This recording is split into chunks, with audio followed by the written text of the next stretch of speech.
to go see any theater? Oh, I do. You do? The problem is that it's hard because so many of my actors are in shows. You have so to much, go I see, can't, you want to support. and I can't because I have rehearsals. I can't make Right. everybody's thing. But I do go see a lot of theater. I saw some.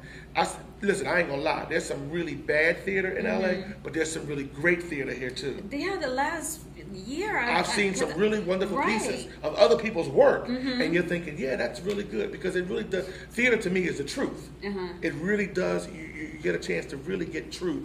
But I do. Do you enjoy the show, or are you there kind of almost critiquing? Well, you know what? I try to take like that hat off. Right. But I really go, like I saw something recently. Oh, I saw For Colored Girls. Oh, yeah. Suicide Ring. Because I was all linked with them. Now I've seen that. Oh, play. that's funny you said that. You've seen it so many times, right? But that was different. I didn't want to see it no more. Right, me But either. I had 3 actors that were in it, and I said, I don't want to see this. Right. And I ended up going to see it, and it was a wonderful. Yes. I've seen it before at Stella Adler, and I left there. And that was like 5 years ago, and I was still scratching my head until, if I didn't know I wasn't connected with Alexia, because I take her classes and know Nefertiti and Janine and all of them, I wouldn't have went. Yeah. Because I'm like, this is everybody is given the right. That's why I'm always afraid who gets the rights to do my stuff and do it on stage. Because if it's a different city, you really have no. It'll kill the name. And you really have no say so once you've given up the rights to have to put it on. Who's directing it, who's being casted, who's produced, and it can be and if shabby. They do it, if they do it wrong, it's like, oh, that place sucks. It's like, no, it doesn't. Right. You know, they just messed it up. So let's talk about your projects that you're doing right now. Okay. Several. I think we have 2-3 hours to discuss. Well, we just closed the bachelorette party again, and that was. And you have the book. Book. I actually got the.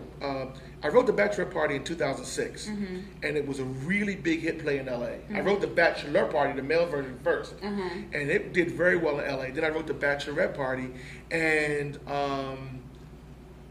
Will Smith came to see both. He saw the bachelor party, he loved it. He saw the bachelorette party. He said, "Don, what do you want to do with this? This is crazy." And I said, "Well, I'd like to put it on the road. I'd like to have it have opportunity to get filmed." And he said, "What do you need to do?" And I said, you know what I really would like? I really would like your name. Oh, okay. And the phone got quiet. It seemed like forever, but it was, I said, I would really like your name. And then all of a sudden, I heard him say, "Okay." And I'm looking at the phone. I said, "Okay?" He said, "Yeah." He said, "Let's get together with some of the people my people was talk about how we're going to do it." And I say that story because anybody can write you a check. Right. But when somebody gives you their name, this man had never done this prior to the bachelorette party, and he hadn't done it afterwards. Only recently, right now, he's one of the producers of Fella on Broadway. But the play went out and said, Don B. Welch Productions, in association with Will Smith, presents the bachelorette party. Wow. And it was an amazing. He'd have to, for you to put your name, your seal on there. You have to really. He believed. Not only did he love the play, he believed in my vision, and he knew I would protect his name. And actually, after the show ran, and we had a meeting another time, he said, "What was the hardest part about the tour?" And I said, "Protecting your name," because I had every promoter coming. Everybody wanted to get in bed. Hey, I'm this soft drink. We want to give you money, and I'm thinking, no, you don't really want to give me money. You want to really use his name. So I had to be very careful with that. So the bachelorette party went out, and then I got an offer to do a novel. Random House Publishers offered me a 2-book deal, which I was like, "Are you offering me a book deal?" They said, "Can you write?" Catch myself. Right. I mean, they said, "Can you write?" We read your script for the play, and we really like it, and we're wondering if you wouldn't mind turning it into a novel. Of course I can. Well, no, let me get back to you. Let me think. Meanwhile, I'm like, I have never written a novel, but the blessing was having a great editor in New York who was supporting me in the story. They left me alone. They said, "Do your thing." I wasn't pressured on, "You under the gun, you got to finish the story." And although I was doing 2 tours, the bachelorette party was on tour, and I was doing Divorce, another play. Wow. And so I finished the deadline, got the book out. Then Will brought the film rights to the bachelorette party, optioned the script for a movie. So it was all these things were happening, and you were thinking, "Wait a minute, this ain't nothing but God," because And I still believe that when people say things to me, I really do believe I'm a vessel. And God's working through me to do these things that I do and I love so much. So it went on to, it just... That's great that you say that, because I think it's a beautiful thing when we don't take credit for things. We know that it's a higher being. We know that it's God. Because, the things and the people I've had on my show, and just since like January, February, I've boomed and had all these celebrity guests and still booking into September. I had nothing to do with that. They don't know Ursula Joyner from the hole in the wall. You know what I mean? So it was definitely bigger than myself. That's right. And I will not take credit. People like, oh yeah, I'm like, hey, I'm highly favored. Yeah, you and also you have to be. You're smart enough to know that in a twinkling of an eye, it can all be taken away. It can be taken away.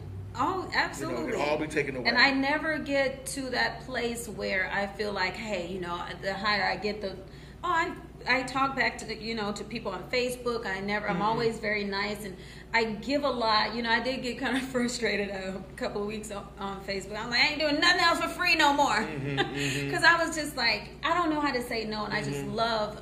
Well, you'll learn that too. I think I'm selfish, Don, because I think I get more out of helping people than they get out of it. Well, you know what? I had a conversation maybe 2 months ago. I was talking to Will about somebody that I was saying to him, what do you do when people are not telling the truth, or they have rumors, or and he said you cannot put yourself in a position to feel. He said would you put, and he used the S word, in your gas tank in your car? I said, well, no. He said, why? He said, because you'd be riding around with a car full of S. He said, why would you put that into your life? And he said, Don, I said, well, how do you say no? He said, well, it's very hard because you're a giver, I'm a giver. He said, just don't give your rent away. So I knew what that really meant. Right. That was like, you can help us. Don't give up is where it's going to mess up you and what your baby and everything that you're trying to do. Because I try to help a lot of actors in this town, because I know that nobody really helped me. Nobody really helped me. And so I thought to myself, I don't want to be that person. But you have to also not give, you got to still take care of you. Right. If you're not together, you can't help anybody else. Absolutely. And that's so true. That's what I was going to say too. The behind the scene as well, so what actors go through, because you're an actor yourself, and even to put on the director and producer hat, and it's very refreshing for actors to work with someone a director producer that is an actor himself. And also it gets to a point where you think to yourself, I don't want them going through what I went through. There was a lot of doors that were closed in my face. I used to go from Philly to New York on the train to auditions all the time. And even before I got into the door to be able to do what I did, after standing in line for 3 or 4 hours, you walk on stage and they would just look and say, all right, thank you, no thank you. I'm like, wait, I didn't sing yet. I didn't where I came from. Right, and they don't care about that. So I thought I would never do that. Right, yeah. This is a beast. And I always tell people the entertainment and it's like being in Vegas gambling. You're putting money in and you're hoping one day it hits and all that. And it's a tough industry to be in.